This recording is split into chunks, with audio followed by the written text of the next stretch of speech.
Actually, it's Nikki Woods in a nutshell. I am the former executive producer of the Tom Joyner Morning Show, 8 million listeners, over 122 cities. I'm considered one of the leading media strategists and trainers. I'm a 6-time best-selling author. Me and my clients have been featured by CNN, Huffington Post, Black Enterprise, the New York Times, and more.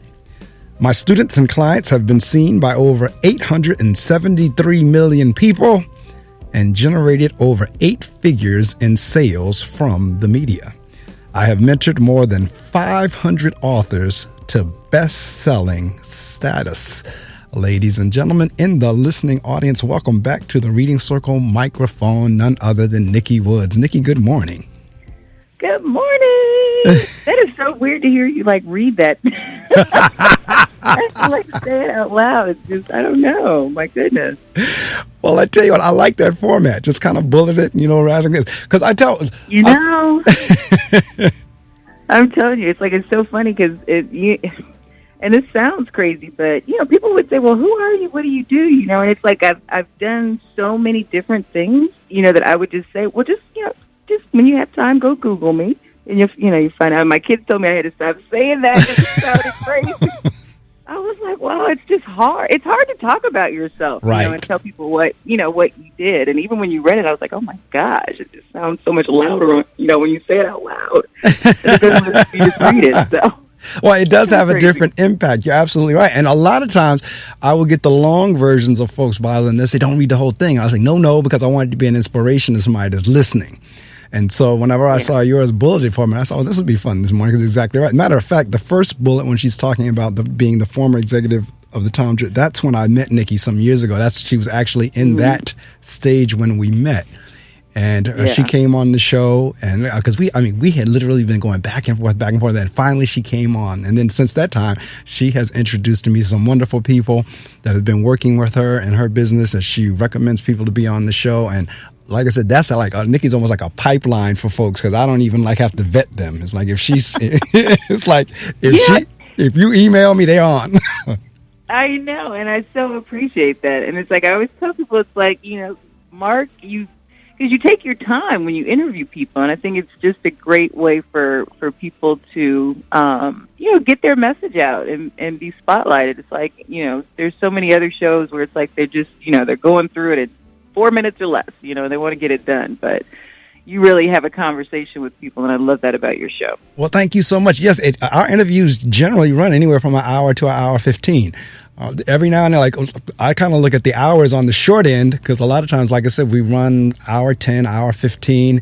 Every now and again, we'll get a 45. We'll do a 45. But I really do like to have the conversations, and I like people to really have an opportunity to showcase their work and to really talk about where did it come about. Matter of fact, that's some of the questions we'll go back over again as we talk again. Like, how did the whole thing start? Where did this come from? Because the listening audience, and because I run into on the local end a lot of my listeners, and they're like, wow, I was really inspired by that. I really had no idea someone did this. So I really do like to take my time. So thank you for acknowledging and noticing that. So, and that's a great segue in terms of, again, just letting folks know who you are in terms of Nikki Woods, because you have the on-air talent, of course. Everybody knew Tom Joyner. Everybody knows Tom Joyner. Everybody knows whoever the talent is, but folks don't really know what it takes to make that happen.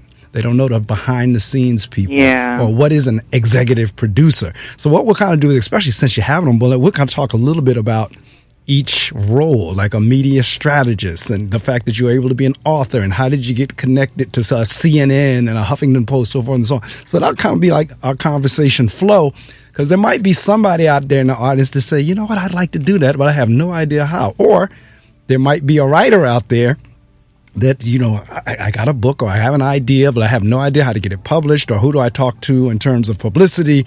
So you just never know. No, sure. So let's kind of go up like Howard University, correct? That's where I got my first degree from. Right. I got my broadcast journalism degree from the university now at St. Francis in Joliet, Illinois. But when I went to Howard, I think it's interesting because I have kids. I have one that's about to graduate from high school and one that's like just a year behind. And we have a lot of conversations about, like, what do you want to do? Make sure it's something that you really enjoy and you have a passion for. And growing up, I have Jamaican parents, and they have very clear ideas on what good, solid professions are. That's right. So when I went to Howard, they were like, you're great with kids, you love kids, you're a teacher. And so I studied education, and I would say probably day 2, like at a real job, I was like, this is not what I'm supposed to be doing. And so I taught school for about maybe 3 years. I taught school in the United States for a year, and then I taught in Jamaica for a couple of years, and then I went back to school because I was like, this is not how I envisioned my life going, and got the degree in broadcast journalism. Well, you know what? And I laugh so hard because I'm an educator. When I'm not doing radio, my day job, if you will, is I'm an educator. I'm a school principal, but I've been a teacher as well. So I laugh, and at least I give you credit for the fact that you realized that wasn't for you and you got out. Because, see, a lot of people don't do that, and they suffer through it. And the kids can feel that. All right, the kids can feel that. No, I totally agree. And it's interesting because sometimes you can be something, but you can't do it in a certain capacity, because I still feel like I'm an educator, and I still feel like I did a lot with schools and talking to children, but it was just, I don't think that people realize, first of all, that teachers, principals, anybody that works with children for that amount of time, you're a saint. But you're even more a saint for having to deal with the parents. That's right. And the bureaucracy and all of the other adults that are trying to tell you what to do. And it was more than what I anticipated it being. And it just took, I think, some of the fun out of it for me. But, not everybody is built to do everything. Correct. And so I really enjoy now, talking to kids and say, like, really kind of figure it out. Because you're right. Like, I know people who have been in certain positions for 25 years and hated every single minute of it. But because they needed to pay bills or whatever, they just kind of, suck it up and go through it. And, people, when I talk about radio and TV, and, I've been doing radio and TV for more than 20 years, and they're like, well, how did, it never felt like work to me, ever. It always felt like so much a part of who I was and, what really made me happy. And I just can't imagine going to something every day where you just don't enjoy it. No, absolutely. I could not agree with you more. And I have actually been there, done that, because before I went into education, I was in corporate. And I love my corporate. I really did, but not to the degree that I love the education piece. Like you were just saying about being on radio and you don't even feel like work. Well, that's the way it is for me, kind of like working in the school system, even though the bureaucracy and all the other nonsense is there. But when we get down to the true education piece, that's the fun part. And this and that kind of work helps you work through the other parts, because every day's not roses. There are going to be problems, there are going to be challenges. I mean, I had really hard days, in radio and TV, but it balances itself out. So no, it really did, and I'm glad you said it, because again, radio, just like television and anything else, people automatically assume in terms of celebrity or anything that's media related, they see it as glamorous. And for the most part, really have no clue the ups and downs of the industry, how really difficult it is. There's a radio DJ, Delilah. You probably know Delilah, heard of Delilah. Mm-hmm. But I'm reading her book, and she talks about how many times she was fired and had to relocate, and so but people, once they know the talent or they know the show or in the business, they have no clue of the ups and downs and the hurts and the struggles. They just see it as you're on TV or you're on radio, you're famous, you're making a lot of money, you're this, that, and the other. Yeah, no, it's a lot of work. You don't just show up and talk. There's That's a right. lot of prep that goes into it. I mean, it's a skill, it's a talent, and I think that a lot of people do discount that. But I mean, we had a saying, when I was in TV and radio, that if you weren't fired at least 2 or 3 times, like, you weren't doing your job. I mean, you're not supposed to be. It's hard, I think, for us, because you really are judged on whether or not people like you. You're not judged on, how well you can spell this or how many numbers you can add up. I mean, you really are judged on what the perception of you is. And so early on, it's really hard to deal with being fired because they're firing you. They're not firing you because you messed up a report or you did. They're firing you. And so it's a blessing and a curse because, 5 years in, you get this really thick skin and you kind of just go for it without hearing what other people think. But early on, it's really, really hard. Absolutely right, because again, you can't help but take it personally. It's like, well, like you said, that's me being fired. That's not the persona or whatever. But again, it's just as soon as you see, matter of fact, because I'm really like promoting your Tom Joyner. As soon as people see like Tom Joyner and all that, they immediately think, oh my God, that has to be a wonderful job. And it is, but there's a whole lot that goes with it. Yeah, and it's interesting because.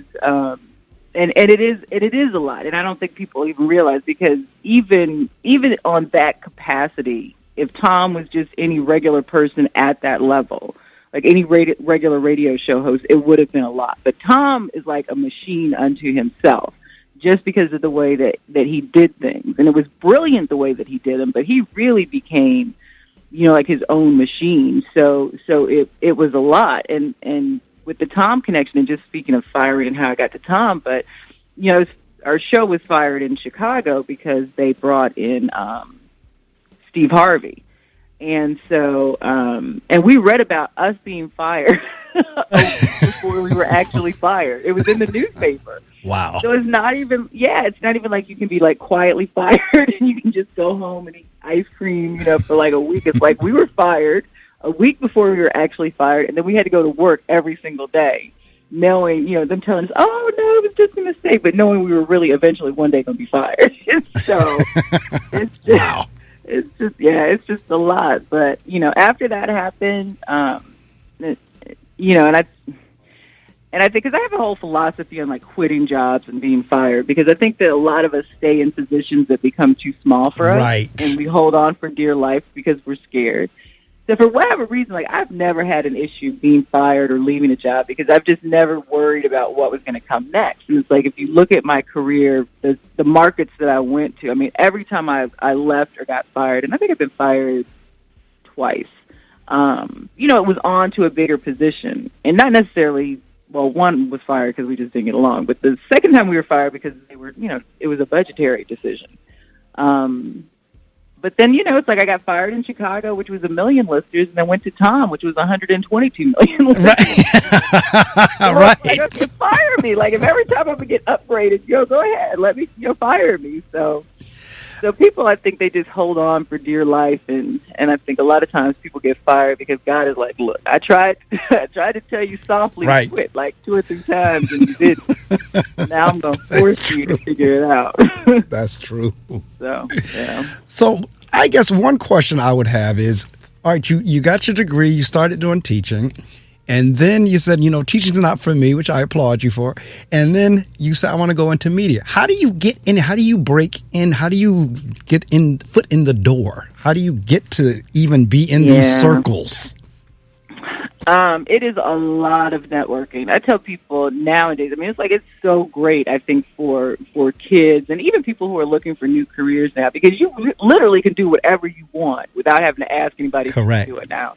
You might not make any money, but you can still do it, and you can still start, honing your skills or whatever.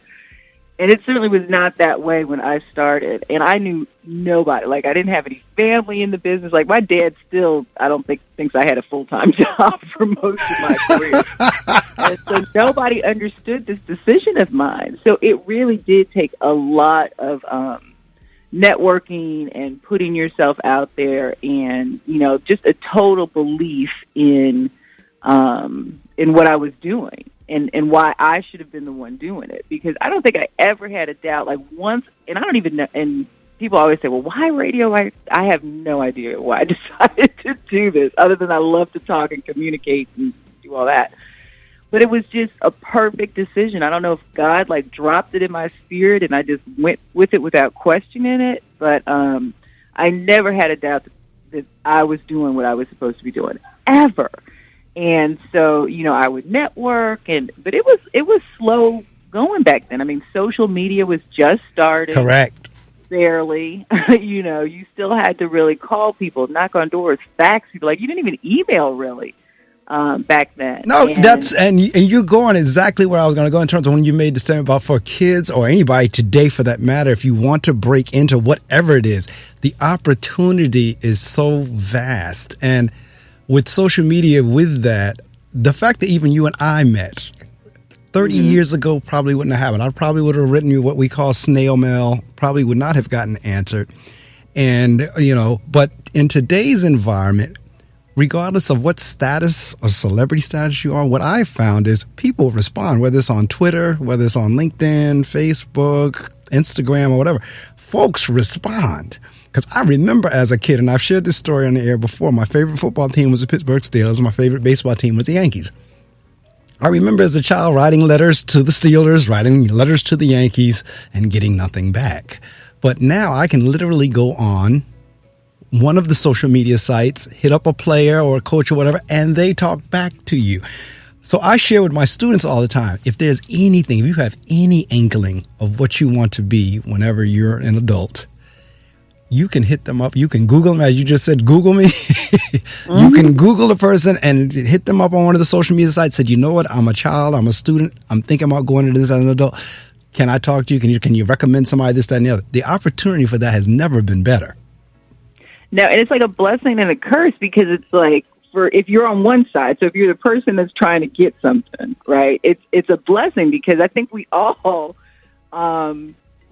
we don't ever want to be seen as people, and this is just anybody, not just celebrities, but we don't ever want to be seen as somebody that's not responsive. And when you call somebody out on Twitter, people can see whether or not, if they really care. They can see whether or not you respond. So the curse of it is that we're like so hyper tuned in to all of this, social media, right, and, being on all the time. It's like that you just don't want to seem unresponsive. But it is like I was hiring somebody for my company, and it was an intern position, and and I had gone on several little sites, and I had posted things, and one girl sent me a friend request on Facebook, and I didn't realize that she had been trying to get me to respond via these other channels to interview her for this internship. And I was just so impressed with what her Facebook page is. I was like, I just accepted her friend request, and then she inboxed me. She was like, I'm going to get you to respond. And sure enough, I'm responding on Facebook, but I'm not responding on anything else. And I was just so impressed with her, her tenacity and her persistence that, she got the job. But, exactly. But see, and again, two wonderful words, the persistence and the tenacity. Now, in whether TV, radio, or acting, sports, whatever, if you don't have that, and I heard you say something earlier about not having any doubt, that is exactly the kind of attitude you must have in that business. In terms of networking, like you have to go in there, like you just said, I'm the one. I can do this. I'm doing this. Well, I'll tell you something. I think that, first of all, it's a difficult business for anybody to be in the traditional sense, because in order for you to have a job, literally somebody has to lose their job. There's only so many slots. And now that there's, syndicated media, it's become even, a smaller pool for local on-air talent. And so when because I was in TV first, I did TV sports on the local level, and I worked at ESPN for a while, and then, TV just was not my thing. And so when I got my first job at radio, I was in Boston, and I hated it. I hated Boston. I hated everything about it. And so I really wanted to be back in Chicago, and I wanted to be at, which was really the premier urban music station in the country at the time, which is WGCI in Chicago. And every week I would send a letter. I would physically mail a letter and an air check, which is, what we sound like on right. the air, for a year. And then I don't know what happened in Boston. I don't know if I was fired or if I just left, but we mutually just did not like each other. And so I was on my way to Jacksonville for another job, and I stopped in Chicago because my sister and her family were there. And I was like, I'm just going, never heard back. I would always get the form letter from GCI, we're not hiring, we don't have any room, thanks for submitting, yada, yada. so I was like, I'm just going to pop up into the station and see if there's somebody I can talk to. And, I have been, I think if you communicate with somebody for a year, whether they communicate back, you feel like you have a relationship. Right. And so I went down there, and, the program director, who is really the guy that, is in charge of the on-air stuff and how the radio station sound, wasn't there, but his assistant program director was there. And so I was talking to him, and I was telling him I've been, mailing you guys for a year, I've been sending all these air checks, and he's like, we've never heard of you. Like, we have no idea. So finally, Smitty, who's the program director, came back, and he was like, well, let's hear what you sound like. And luckily, I was, I had my air check with me. We popped it in, and I got hired that day. Like, I literally had to call Jacksonville and tell them I couldn't come take the job. And but it was only because I had that belief, and I was prepared. I was persistent, and I had that belief. So even in this day and age, I mean, you have got to stay on them. Like, I was mortified when my son started looking for his first job, and he went and he had the interview, and then he was just done. That was like just it for him. I was like, well, have you called him back? Did you call the manager to see what's going on? He's like, well, if they want me to work, they'll call me. I'm like, baby, that is not how this life works. That is not how it works. That's right. This is not how it's done. And so it's like, it's interesting, with this whole new generation of kids, because everything does come so easy. Right. To them. There's so many resources. There's so many opportunities. And I'm like, you can't. There's a whole bunch of people just sitting around and waiting. You can't be that person. Well, the crazy thing, like you said, in terms of the things being a blessing and a curse, because with the technology now, anyone who wants to have one can have a radio show or podcast if you sign up to one of the services and just put it out. Because like when I'm not doing this radio show, I have my podcast that I do that. So it's out there. And for me, social media, when it first came, because I remember MySpace, that was like one of the first ones. I was like, that's for kids. And then Facebook came out. I had that same thinking that it's just for kids. And one day the light bulb went on in terms of being able to market the show. I was like, when I started marketing the show and I started doing it across social media, that's when I really started getting all my guests. And I had a chance to connect with people like you that connected me to more people. And that's how I'm able to keep a running list of guests, throughout the years. Now, what I'm noticing here, even as I read your bio and as I'm listening to you talk, you have no problem with you are willing to shift or change when need be. And I think you said that a little bit earlier, because I'm looking here at the bio where it says, the Tom Joyner Morning Show. We all know Tom retired now, and then you moved on even before Tom retired into your own business. Yeah, I mean, I love. I think that what's really been cool, I think, about the time that I started and all this, the emergence of all the social media and, different online platforms, is that I've always had to be a brand, even before being a brand was cool. Right. And so it's like I've always approached like Facebook. Like people were like, well, you should only accept people, I was like, I don't know anybody I'm connected to on Facebook. Like I don't know any of my friends personally, because it was always just a marketing tool. And so it's like, it's so funny now that everybody's like, oh, I can market on Facebook. Like, right. Yeah, duh, So. Absolutely. That's exactly what bell went off for me years ago. That's when it clicked for me. Like all of them, LinkedIn, Instagram, Facebook, Twitter, all of them, it clicked. But in the beginning, my thinking was, that's something for kids. But and I was like, the only person who doesn't use Facebook for marketing is my mama, and she's on there just so she can stalk her children and her grandchildren. So it's like, it's just so funny to hear people say, "Oh, I should post on Facebook." Well, yeah. 1999. Let's get with it. Exactly.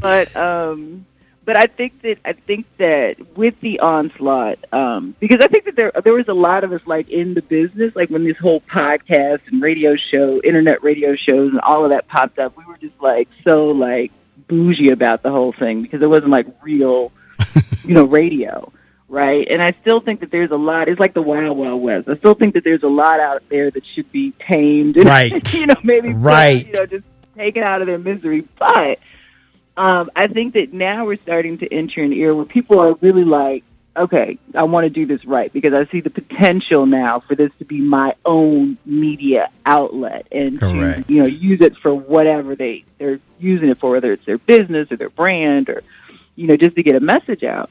And so it's like I'm really, thrilled to see like now how it's starting to change because it is such a good opportunity for people to control their own stuff and to really, control their messaging, control their money, control all of that kind of thing. And so it's really good, for me to see people really kind of like, deciding not to do it out of their garage, just like on their cell phone kind of thing. Right. And really like putting some time and, and thought into what this whole thing is going to be for their brand.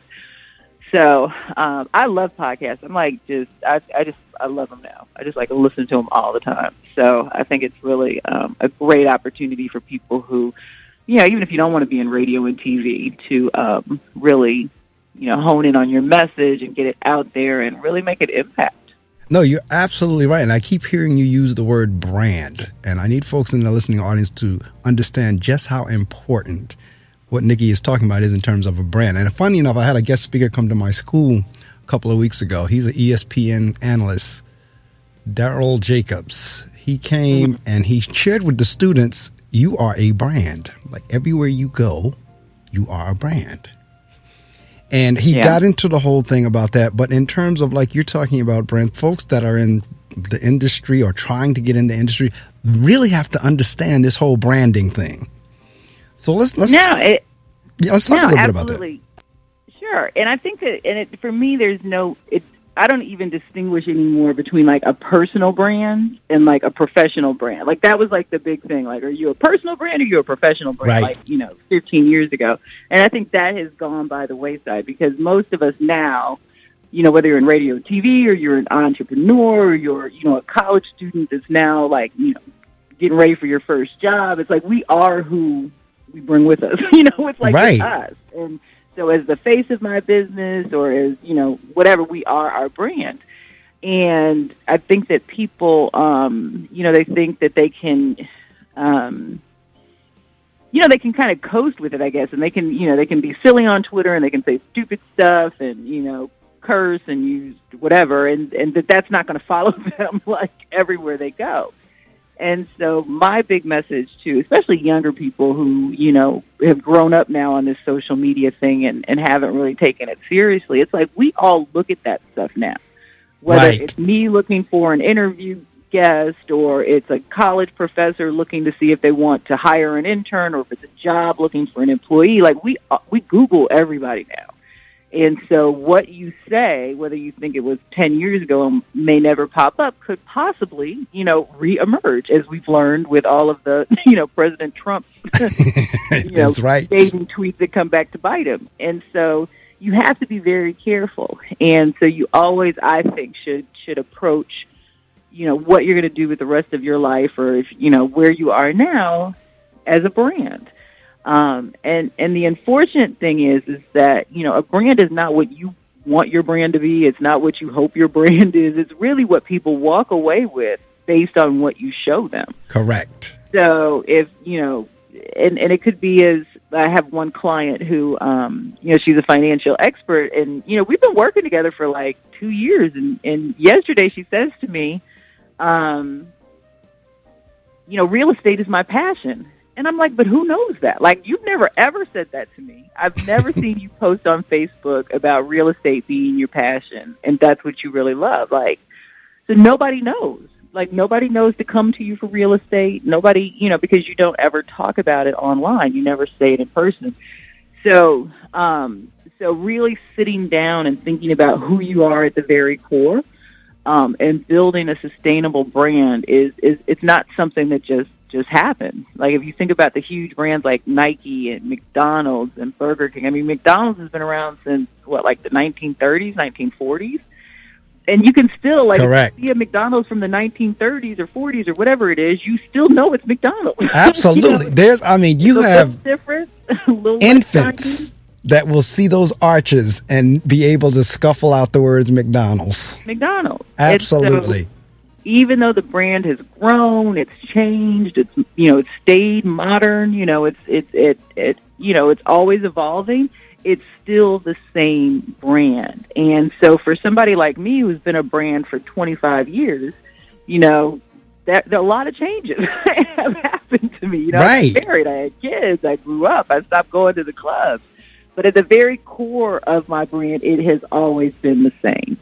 And with that comes a certain amount of also responsibility. Like, do I really need to tweet this? Like, if some fan makes me mad or somebody says something on my Facebook page that I don't like, do I really want to respond, how before I really found Jesus? Like, do I want to respond like that because it could look bad for my brand? Right. And people are like, well, I don't want to be censored. Don't, whatever. But you have to really think about it because for most of us, our brands are how we make our money.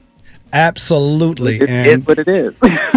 And then when you take branding to the next level, when they start talking about becoming an influencer. Yes. Those are, I've seen some really crazy stuff, like somebody that has a cat that has been able to become an influencer and has like gazillions of followers. And what happens is the big brands like a Nike or whatever, they'll pick up on that influencer and they'll now join up with them. So you have folks that are trying to get to that level as well. Like, what do you recommend? How do you suggest in terms of folks who are trying to become influencers? You have to be hyper-focused on what you want to be an influencer around. So if it's health and wellness, or if it's, like you said, cats, or if it's empowering women, whatever it is, you have to kind of be on top of it and really engage people because I think the thing about being an influencer is not only do you need to have a lot of people that are listening to you, but you want to be able to influence them, which means they also have to be talking with you. So it's certainly a different level of the game, but I think what the brilliant part of this is on every level is that, now big companies, big media outlets like, CNN and Oprah, everybody is recognizing the power that individuals now have to make an impact. Correct. And so before, like if you wanted to get on the Oprah show, you had to really go through all of those, those big brother types that looked at you and like, oh, your name is not big enough. You can't do this. You can't do that. But that's no longer true. That barrier has been removed. And so they're recognizing that now it's like a partnership. Oprah wants to partner with you. Correct. She wants her platform to continue to be viable as well. And that means that she's got to, hook up with other people that are really mining this social media. That was like a huge issue for Tom. Because Tom's audience literally was dying. Literally. Because he had been in the business for so long.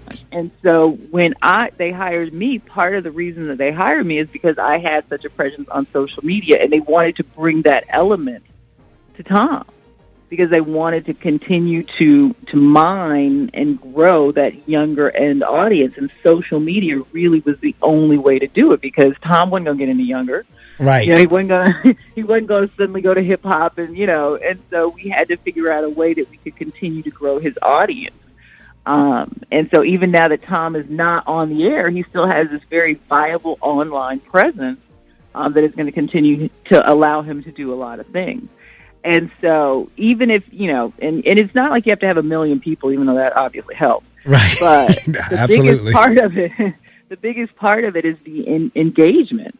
So, even if you have 5,000 people that are connected to you, if 4,900 of them are constantly talking to you, that's quite a group of people that you influence. And so it's really about the conversation and really just honing in on whatever specific area that you want to be an influencer in. Absolutely. And now you are a media strategist and a trainer. And that's what we're kind of talking about now in terms of whenever you're coaching folks, how do they become influencers, so forth and so on. You're also an author. And let's talk a little bit about your book. Well, I have 6 books out now, and I think that the interesting thing. I love to read. I've always just been a voracious, reader, even from when I was really, really small. And for me, I love novels because I really just think that novels are kind of like that medicine that you follow by a spoonful of sugar. That's right. There's always some kind of message or real life lesson in most novels. And it just, it's just entertaining and easier to digest, I think. And so, I've written novels, but I also really like telling people stories. I mean, I really love people's stories. And I think that, what we miss a lot of, especially as we look at social media, because, everybody's on, living their best life.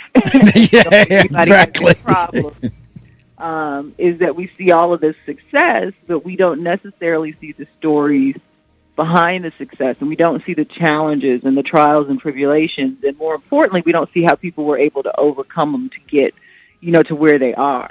And so I really, for 3 years, just kind of, sat back and just was like talking to people and their stories, and 3 of the books are just that. They're just compilations of people's stories, mine included. My mom's story is in there. I have a nephew's story is in there. And it just really tells, the stories of, we look good on paper now, but, we've been through some things. Right. But we didn't let it stop us. And I think that people need those constant reminders that, you may be down now, you may be bumped and bruised, but, you can still make a difference. You can still have a great life. You can still be happy and healthy and whole. And sometimes it's because of the things that we've been through that we are able to make such a big impact. But I think that we just need that constant inspiration that, it's okay. You just keep going. Just get up and you just keep going. And so, and I think that's why I like working with authors so much, because I just love helping people tell a story. Absolutely. Feel free to, you can list the books if you want. As a matter of fact, there's a point in the interview where I really just shut the mic off and allow my guests to promote. So you can do it then or you can do it now. But feel free. You can list the titles of the books.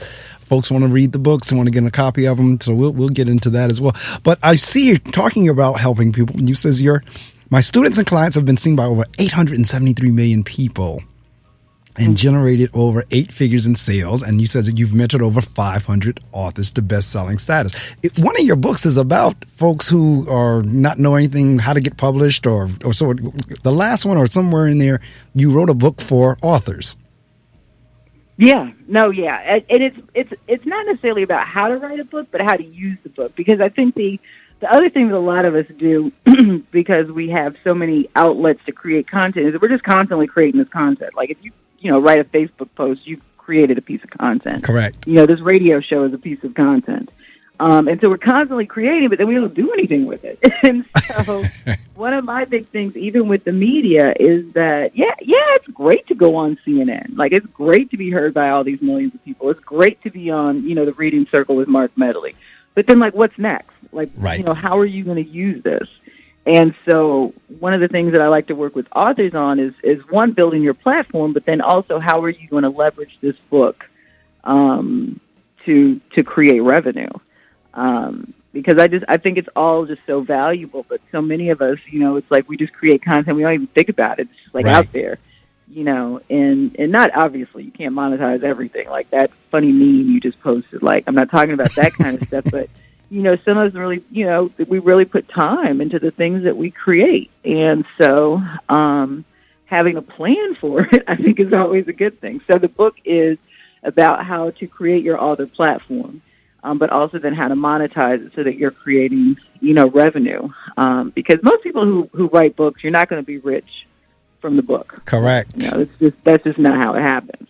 So what programs do you have in place? Are you going to become a speaker? What are you going to do with this book that's going to help you to generate revenue? And that is so valuable, because you're absolutely right. And some people, and a lot of times whenever I have an author, I'll ask the question, which would you prefer? Some people prefer just the talent. I only want to do the writing. I don't want to have nothing to do with marketing or the business end of it. I'll get somebody else to do that for me. And then there are others who say, I actually enjoy the marketing and the business side, in some respects, even more so than being the talent. So there's something kind of combined. So I like both. But you really you have to really do both. Yes. So I mean, it's it's like people say I don't like selling. Well, too damn bad. Because then you want your product to move. That's right. But you are the brand, and nobody can tell anybody about your product better than you. But But because, and here's the blessing and the curse again, because of now the power of social media, even publishing companies have recognized, we might want to find authors that already have a platform. So then we can publish their book knowing that they already have an audience to sell to.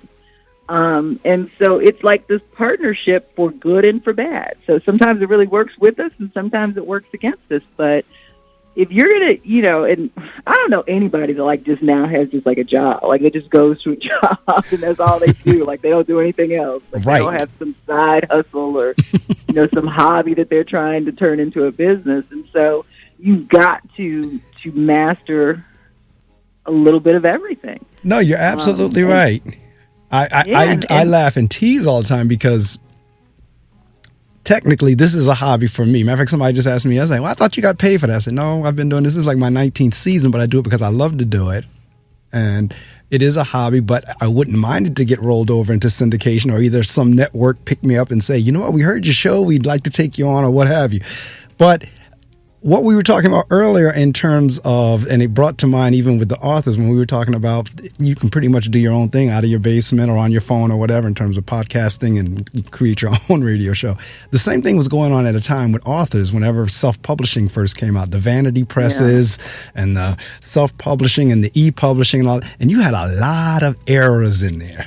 And I would always tell people all the time. It's horrible. Yes. It's horrible. It's much better now. I always tell the story about my oldest nephew who literally wrote a book and published it in 2 hours. Right. He didn't go to any editor. I'm like, I almost hit him in his head. I was like, I'm like telling people how to write books, and you're literally going to write this book. It doesn't go through any editing. The cover was crappy, and it's on Amazon. I mean, that's how easy it is to publish a book. But this is also your brand. This is also part of your brand. And so, I would say, when I first started, it was like when I wrote my first book, if you told people you were a self-published author, they would look at you like, oh, you couldn't find nobody to publish your book? It's that bad that nobody wanted to publish it. And so I was traditionally published, but now it's I always recommend, if you want to control this book, then self-published. People don't even look at it that much anymore. Are you with Random House or is it self-published? Because it has, the standards have risen so high now. But people don't understand. There's a lot of work going into being traditionally published, and it could take 2 years for your book to come out. Correct. So if you want, to turn it around quickly, if you want to control the money, then self-publishing is really a viable option because you're going to have to do just almost as much promotion as a self-published author and as a traditional author. It's the same now. Correct. Because the publishing companies are really relying on you to help sell this book. No, absolutely. Like I said, I've seen it evolve over the 19 years I've been on the air and all the authors I've interviewed. And I remember back in 2001, 2002 when I was interviewing folks, and you're absolutely right in terms of the perception of self-publishing. The vanity presses, the e-books and all that, folks really kind of, like you said, they really kind of looked at them with a skeptical eye. But now it's almost like a badge of honor to say, I did this myself. I self-published. I did it myself. But I just want to say this, and all these little vanity presses they're probably going to get bad. But there are publishing companies out there that say that they're publishing companies that require you to pay them. Correct. Right, to publish your book. If you are paying a publishing company to publish your book, you are self-publishing. That's just what it is. That's right. You don't have a publishing company. You are self-published. And it's a lot cheaper if you just go ahead and self-publish it yourself. So if it is a publishing company and it's a traditional publisher, you are not going to have to pay them to publish your book. Now, see, that's a wonderful tip. Now, for someone in the listening audience, if you're thinking about writing a book or you got the manuscript down or you just want to know what your next step is, that was an excellent tip. And if you choose to do that, that's fine. If you choose to pay somebody to help you publish your book, I have no problem with that. But I just want you to be clear that you are still self-publishing. So it's not I have a publisher and that's not what happens. So, I mean, obviously not everybody knows how to publish, a book. And if you feel that you need guidance, that's fine. but I just want you to be clear about what's really going on so that when you decide you want to publish again, you know the steps now. You can just self-publish it yourself. But see, that's where I think like being a strategist and a trainer and a coach, that's where the value comes in. Because I mean, people may not realize that. They may think they're doing like the Random House or the Penguins or the whoever, whatever the big companies are. They may honestly think they're in that same groove when really they're not. Like you just said, no, really, you're self-published as well. Yeah, I was at something, and this lady, she was just going on and on and on about, how she was published and this. And I was just, so I didn't say anything in front of everybody, but I pulled her aside. I'm like, that's not what happened. Like, they didn't, you weren't that great that they decided to ask you to pay them to publish. That's just not what happened. Right. But like I said, I mean, there's nothing wrong with it if that's what I just want you to be clear. Be clear on what it is. Going on. Right. And I'm quite sure there are a lot of little areas like that might be fuzzy, particularly for a novice. That's where, again, I would see where a business or the service like yours would be like invaluable to somebody. Oh, no, absolutely. I mean, I think that there's definitely different ways to get it done. I mean, when I did it the first time, I mean, I'm sure it took me a lot longer, to get a book published.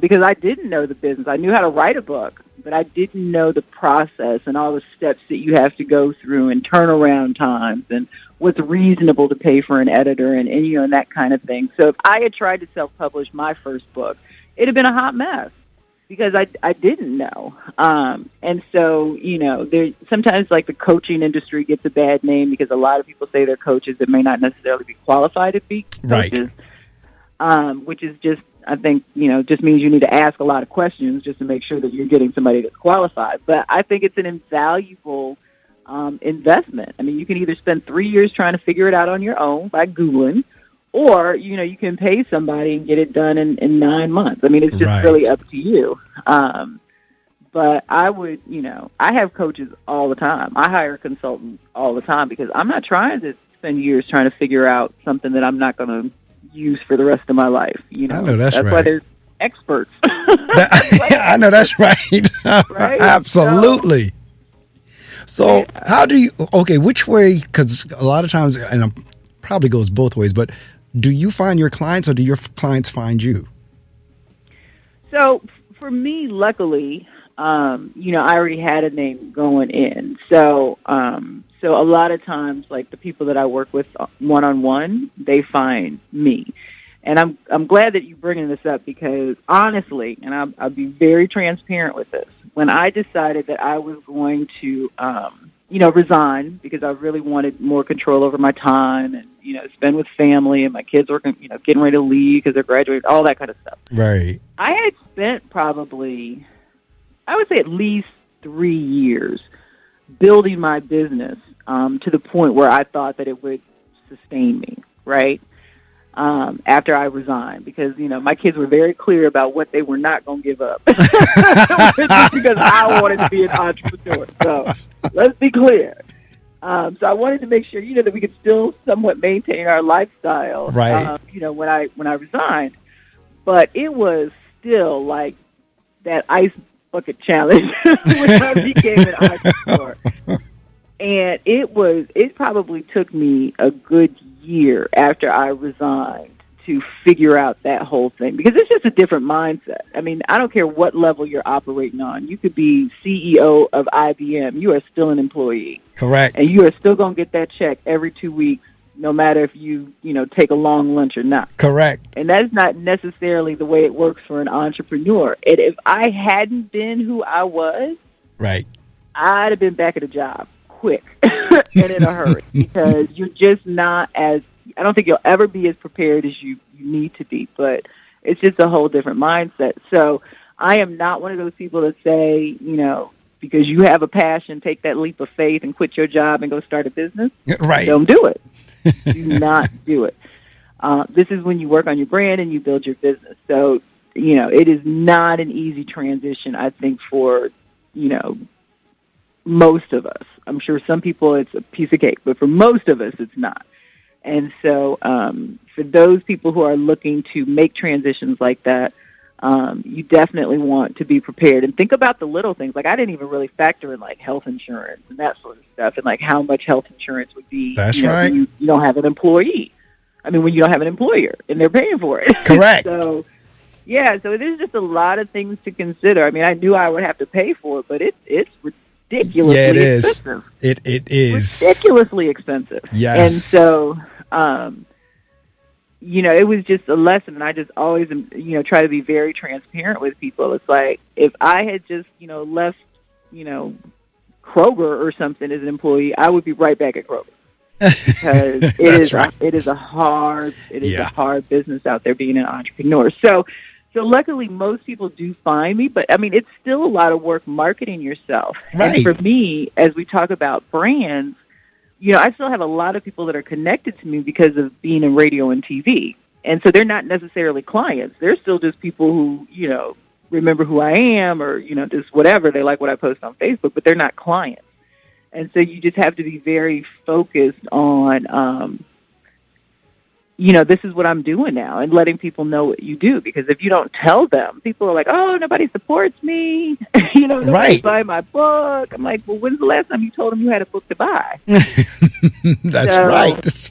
It's still a lot of work to market and let people know and get that message out, And even for me, as long as I've been on social media, I still feel like if I posted it once, like everybody in the world saw it. And if I post it again, they're going to be like, she just posted that. It's funny you bring that up because I feel the same way. You're not realizing that first off, you have this thing, the algorithms, it doesn't hit everybody at the same time. And people don't care that much.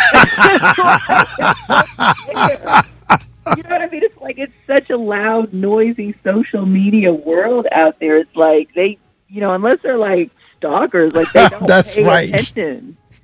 And that's fine. But it's just, give yourself permission to annoy even yourself talking about what it is. Because honestly, to me, and this is still, even for me, this was like a mindset shift. I mean, it's not like we're begging people, like, we're going out, like, please give me $10. Right. You're not giving anything in return. I mean, we all have a gift that impacts the world, and there are people out there that need whatever it is we have. Correct. And so it's like a fair exchange of services. It's not like they're doing you a favor. I know that's right. You know what I mean? By buying this book. And if they are, then that's their choice.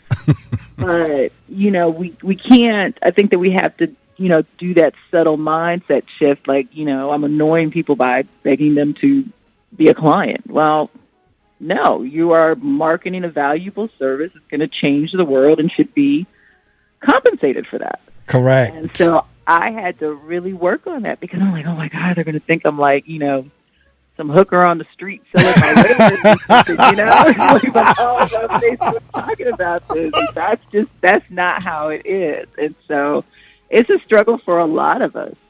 But once you recognize like that inherent value that you have, I think it becomes a little bit easier to say, oh, I'm just trying to help change a life. Right. Save a life. Absolutely. Make a life better, whatever it is. But yeah, I think we all struggle with that. That's correct. So now you go to your website, somebody goes to your site, and on the bottom it says, are you ready to become the go-to expert of your industry? And then you tell them to click here. A person clicks there, then what? Then they talk to me, and I tell them how they can become a go-to expert in the industry. Industry. So now, how that works. Are there any particular industries, or it really doesn't matter? You're just trying to show them how to matter. So you just show them how to get more exposure, how to network, so forth and so on, how to get your brand and name out there.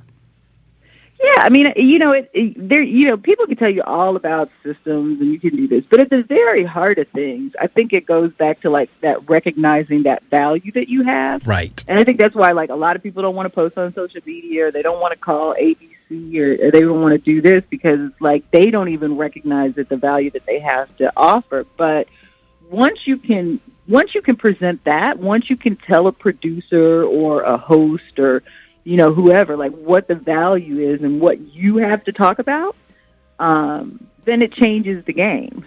But you do have to realize that, like for most people, they're not buying the book. They're not buying the service. They're not paying you just to be a client. They are coming to you for some sort of transformation. Right. And once they can see and you can clearly show what that transformation is, you're not going to ever have to worry about people paying you.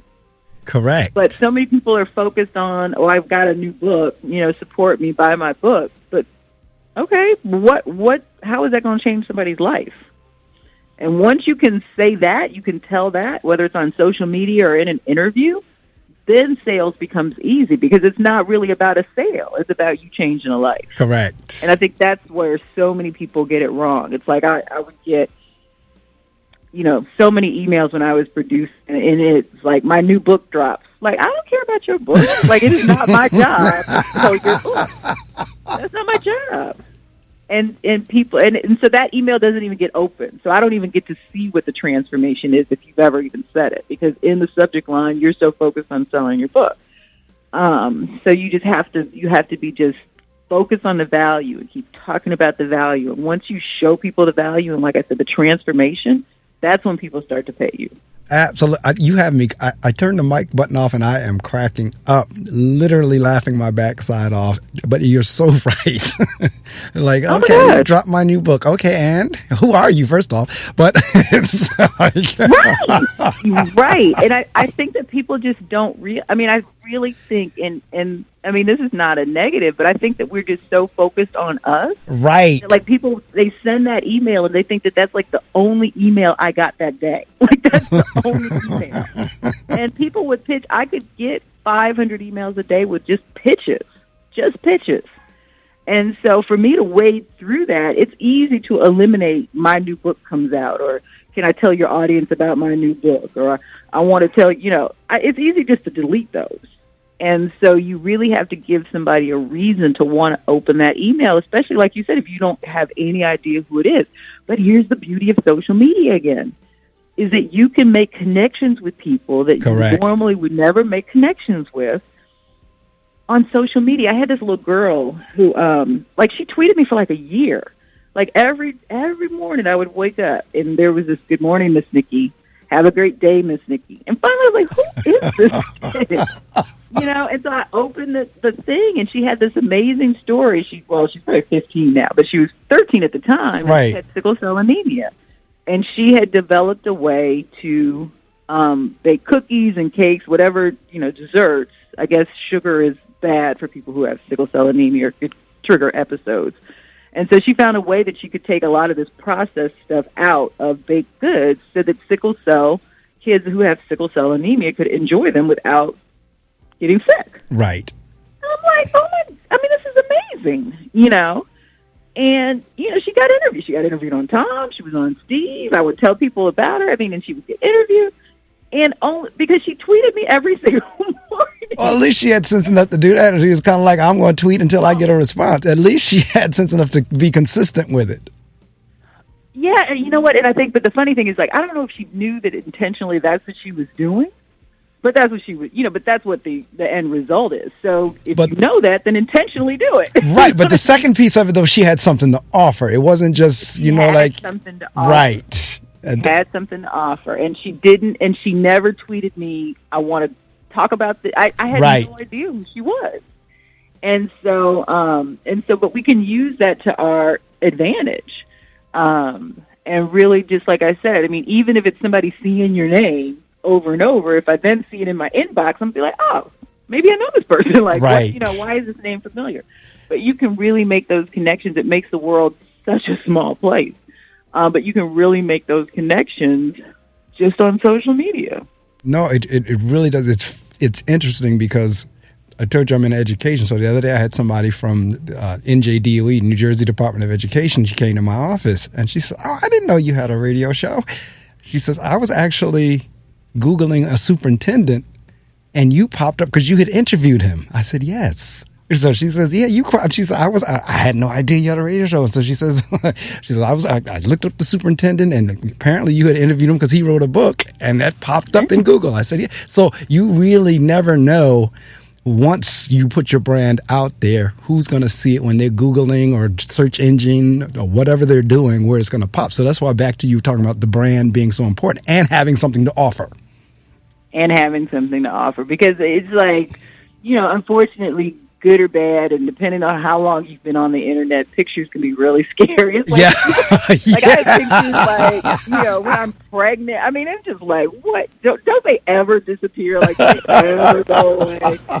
No, they don't. They don't. Is why, everybody wants the social media to be fun and lighthearted, and sure, I mean, obviously you want to have fun with it, but you do have to just be very, very careful about what you're putting out. And like I said, the beauty of it is, now you can control a lot of these things, but some things that you can't control. So, like going to events, like 9 times out of 10, if you're at an event, it could pop up on social media. So you just have to be very aware, of, what you're doing, how you're conducting yourself, and that sort of thing. I mean, I'm like, just pretend you're Beyonce everywhere you go. What could happen, and you just have to be very careful, but it's a powerful, powerful tool. And with anything that's powerful, there's some sharp edges that can come with it too. Absolutely. So because I know your advice goes male or female, it doesn't matter. But I'm going to ask this question especially since next month is Women's History Month, and we're in Black History Month now. But whenever you're talking to young ladies, because like I said earlier, I see you have absolutely no problem with shifting and changing gears or strategies or what have you.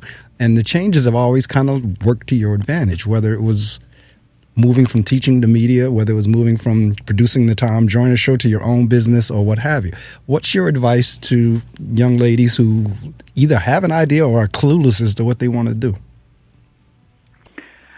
I love what you said earlier. I mean, I think just talking to people and really kind of figuring it out, because there is so much access. I mean, you can YouTube just about anything. Like my son taught himself how to play 3 different guitars just on YouTube. Correct. I was gonna hire him a teacher, and he's like, "Oh, I got it," and he's on YouTube. So you can Google different professions, but I really think that a lot of us who really, really love what we do, it's because it's so much a part of us. Right. And so think about the things that really, make you happy, things that you really enjoy doing, and see if there is some way to incorporate it. Because 9 times out of 10, there is. And, just figure that out. I think that it's a lot of self kind of, reflection and really not listening to a lot of other people's opinions. Correct. Like I tell parents all the time, like, don't, maybe you wanted to be an astronaut when you were growing up and you didn't do it. That doesn't mean your child should have been taken on that dream. You know what I mean? So it's like really just talk to your kids and let them try to figure it out. It's like, when I was growing up, and I had great parents, but they were very focused on what they thought I should be doing. You didn't ask whether or not you were going to college. You were going to college. That's correct. There was no discussion, right? And even though I'm, at that time that was the best pathway. That I've had that discussion in my head with myself. Like if one of my children comes to me and says, "You know what, Mom? I don't think I'm going to college right away." Like remind myself not to kill them. And, so it's like it's such a different time, and I think that parents really just should start having more conversations about, you say you want to be an accountant, but do right. you really want to sit behind a desk all right. day and look at think about, it may make a lot of money, but are you really going to have a good quality of work life? So you have to think about, some of these things, and I think it really, at the heart of it, like what really turns you on, and realizing that you don't have to be married to something. Correct. Like, that's my dad. Go ahead. My dad, he got recruited out of college, and he resigned. He retired from the same job. Like, right. And so he looks at me like, "What the heck are you doing? You quit your good job at this." What? It's like all of these. Things, but that's just not our reality. Right. Like, somebody's been at a job for 5 years, and you're like, man, way to go. But it's true. Not the reality. And I think that we just have to instill in our children that, I put something on Facebook or something the other day. It's like, you are it. It doesn't, it's not what happens around you. It's like what you have inside of you that makes everything spectacular. And so just really instilling in them the confidence that they can figure it out. They can do what they want to do. They've got to put in the work. They've got to do whatever, but it's not the job that's going to make them. It's them that makes the position or the job or the project or whatever it is. Absolutely. And so, yeah, I think that we, as young people, and even now, because, like, I'm still floating around. We just have to know that it's like we're the ones that make it successful. It's not the job that defines. That is correct. And right there when you said, like, you don't have to be married to it, that is a definite shift where folks worked on a job and got the gold watch and retired. So, definite shift. Mm-hmm. And see, like, when I read a bio like yours, I always tell folks, I consider you like a Renaissance woman. Like, you had no problem, and I keep saying that, and then you just said it again about not having to be married to it. That is, to me, that's because people really don't like change. Just inherently, just naturally, people don't like change. And then for those of us who are willing to try other things or change, for the most part, it generally tends to work out to our advantages. But absolutely, in terms of the kids and telling the young people, go for it. Like, there's like, yeah. I tell them all that there is not a better time from the standpoint of networking and technology to be on the planet. And see, I've lived long enough to kind of see technology move through 33 and a halves, 45 and records. Like, kids don't know, you pull up a record, they don't even know what that is. And like, you're talking about records and CDs and cassette tapes and what is the 8-track tapes. I mean, I've seen the progression and all the way up through social media and everything we have. I tell the students all the time, we were talking about something yesterday, and I told him, the kid asked me a question, and I said, he asked me, who was the first African-American basketball player? I said, that's a real good question. I tell you what, go Google it. And then I went on to share with them. I said, now see, if a question had come like that in my day, I had to go look in the encyclopedia. We had to figure out what. Right. We had the card catalog, the encyclopedia. I said, now all you do is tap in a few words and the answer comes right up for you. So it has never been a better time to be able to do exactly what you're advising or recommending or, sharing with the folks, with the young folks, with the kids. It's just not a better time to do it. Yeah, I have this client that I just took on, and it's a pretty big client, and we were having a conversation yesterday, as a matter of fact, and he's been telling me this through our entire kind of like negotiations up until this point. But yesterday he's like, I don't think you really understand like what I'm saying. He's like, I'm telling you, you can have whatever you want. He's like, but I don't ever want you to come back to me and say, what if or coulda, woulda, shoulda, or right. He's like, you can tell me I gave you everything in the world to make this successful and you failed. And he's like, and I will respect that more than you kind of pussyfooting around. Right. And then saying, well, I couldn't really figure it out. He's like, what is that? He's like, we fail fast around here. He's like, but then we figure it out fast too. And I was like, I think that I know you've said that and I've heard you say right. That, but it's so different than anybody else who like you ever worked for or worked with, or nobody ever says that to you. Right. So like you said it, but it's like, I still don't quite believe you. I was like, but I told him yesterday, I was like, well, okay, well, get ready then, because like, we're going to test this theory. I know, but that's right. It's such a different way to think, but it's like everybody, like you're right, we're like so scared to fail. We're so scared to admit when we've made a mistake or have made a bad decision, and so then we're in that bad decision for 20 years. Correct. I tell you, that's why I applauded you up front whenever you made the decision. Like, what? I love kids. I love working. I love educating. I love it. But the whole practice of teaching in this particular mode is not for me. Yeah, it's like, and I do say, I'm really grateful that I've had that experience, because I know like what it feels like to not really be in the right spot. But I'm also glad that I did make that decision quickly, because like I wasn't married, I didn't have kids, didn't have a mortgage and all those things. And it's a lot harder to make decisions once you have all of that responsibility. That's correct. But we have got to, I think, start having the conversation that, everybody fails. Like, everybody fails. And so go ahead, fail. Figure it and then figure it out. It's not like you fail and then you stay there. You got to figure it out. But we're so afraid to admit we made a mistake, or, you know, or we messed up, or, you know, whatever, because, you know, people because we work for people who are afraid to admit right. And see, as you're coaching and training entrepreneurs, that's got to be, because entrepreneurship is, if there's one area that's going to test that, is entrepreneurship. Because you have no idea how long the business you're trying to launch is going to stay or be supported, or if you can do. So that's the area where and if you're thin-skinned, as soon as if the business happens to fold, you're done.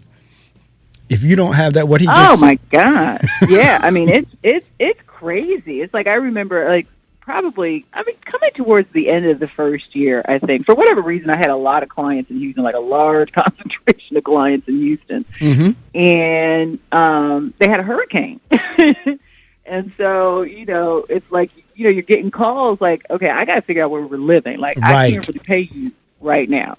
And so, you know, to not have any revenue and really not be able, you know, you can't go back and say, you know, live on the street and pay my bill. Right. You know what I mean? Right. So it's like you had to understand it, but it still had a direct impact on, you know, the revenue that was coming in for me. And so, you know, I could have crawled under the bed. Right. You know, and stayed there, but like you just have to keep going, and you got to figure it out, whether it's your fault or not. And so, yeah, you have got to. It's the biggest faith walk I think I've ever had, in just not just in myself, but also just in, you know, the universe being a kind place. Correct. And, you know, it all working out. But I think that because mentally, you know, sometimes we get in this place that, you know, everything's going wrong, none of my clients are paying me. Right. You know, words become real things. Oh. So we're constant having this chatter that it's not going to work out, and, you know, that's really what happens. It is, and it becomes self-fulfilling. It really does, because words are powerful, extremely powerful. Absolutely. Extremely. And so, so you have to be very careful, you know. Right. And so you have to constantly guard your thoughts. Correct. And, you know, your actions, and you know, one of the things that I've always said is, just because a client doesn't pay me doesn't mean I'm not going to pay you. Correct. Right. And even though that can be very painful. Yeah. Yes. Very painful at times. Like, it's like I never want that energy, you know, right, of not paying people when they've done work for me or whatever. And so, I mean, luckily I've stuck to that, but that means that sometimes personally you have to make decisions. Correct. With things that you're going to do. And that's just real life, you know. But you have got, it's a huge faith walk. It sure is. It sure is. But I'm telling you, once I got that, and it's a daily faith walk. So it's not like get your mind right and then you're good. Right, right. Let's be clear about that too. But once that I was on the right track, you know, it was like a 360-degree difference. I mean, it was a world of difference. Right. Just in how I felt on a daily basis, but then also seeing the results in my business. I know that's right. And we're down, as I was sharing earlier with you, this is the opportunity I give my guests to promote. So you can promote your books, you can promote your service. We've been doing that the whole conversation. But in terms of really letting the listeners know the name of the business, the name of your books, how they can get in touch with you, the website, I'm going to turn the mic off, and you know radio, you can say anything except the dollar amount. It's going to be real quick. That's right. You can say anything except the dollar amount. But other than that, anything you want the folks to know about how to get your services or get in touch with you, this is your opportunity. So, you know what is interesting for me? I mean, it's like, you know, I've got, you know, obviously I've got services, I've got books. You can always go to my website, NikkiWoodsMedia.com, and it's NIKKI Woodsmedia.com, and you can see what I have to offer. But I really love the connections that I get after these kind of conversations. So if you're on social media, certainly I'm Nikki Woods everywhere. I would love to connect with you and talk with you. And, of course, if there's any way that I can make a difference, help in that way. But I find for me, the joy comes in all of the new people that I meet after these types of conversations. So, end of spiel. All right. Well, I tell you, I'm glad we connected some years ago. And like I said, any guests you send my way, that's like a pipeline. Like I said, I don't even have to vet them because I know you did already. So anybody you want to send that way, because I think we have one next week we're going to schedule for the 15th. You got a good one next week. That's going to be a great conversation. All right. Is it Dr. Daniels? It's Dr. Darius Daniels. Yes. And he is all about relationships and how you can build healthy relationships personally and professionally, but then also how you can leverage them, to improve your life and improve others. So it's a really great conversation. All right. So next week on the 15th, we have Dr. Daniel coming up. He'll be with me. It's a he, correct? It's a male? It is he. Okay, so Dr. Daniels will be with, and then we're going to get, is it Javon? That was her name that was going to be in this morning. Javon Hartley, yes. We'll get her. We're going to get her scheduled as well. So, and anybody else, just let me know. Yeah. We got the Saturday. We'll get them on. Definitely. I appreciate you. All right. Same here. Well, listening audience, we said earlier in the show, Nikki's calling me from Dallas. They're an hour behind us. So it's about 7:20 there. That means Nikki joined me at about 6 something. Yeah, and so I thank you so much for rising early with me and having a wonderful conversation. Like I said, I literally had to turn the mic button off to be laughing. I didn't want to laugh that much on air, but I turned the button off, which had me cracking up, but in good fun. But the information was informational and inspirational. And for those of you in the listening audience, whatever it is that you're thinking about doing, you're on the precipice, you're on the cusp, go ahead and start. Yep. I share that with you every week whenever I close out. But that's exactly what Nikki was talking about. All right. And she's living that. And that's why you keep hearing me coming back to the whole notion of her being willing to shift gears and change. And so she's like a Renaissance woman. So she gave you, is NikkiWoodsMedia.com. That's Woods with an S. NikkiWoodsMedia.com. Wonderful website. You have beautiful colors, and I'm going to tell you why. Because fraternally, I'm an alpha, and you have the black and gold colors. I tell you. You got the old gold and black. Oh, my God. I said, whoo, she has my alpha colors. So funny. But anyway, have a wonderfully blessed day. Have a wonderful weekend. We'll be in touch. I always send the links to you, and, we'll get set up for next Saturday. I'm looking forward to talking to Dr. Daniels. Absolutely. I appreciate you having me on. Thank you. I appreciate you calling. All right. All right. Take care now. All right. Well, that closes out another edition of the Reading Circle with your host, Marc Medley. Always have a good time talking with Nikki. And we email each other back and forth whenever she has a guest, somebody that she'd like to recommend. She hits me up and says, I have an author, I have this, that, and the other. And as you just heard me say, if you recommended them, I'm good with them. We just need a Saturday for them. So that we have set up for next week with Dr. Daniels. We're going to be talking about Black history. We're going to be talking about relationships. And the other young lady is an international traveler. We're going to be connecting Black history and travel whenever I get her on. Again, had a blast with Nikki this morning. Follow her lead. If you want to get in touch with her, NikkiWoodsMedia.com, NikkiWoodsMedia.com. She's on all the social media sites. And as she said, let her know you heard the show. Let her know you heard her on the Reading Circle.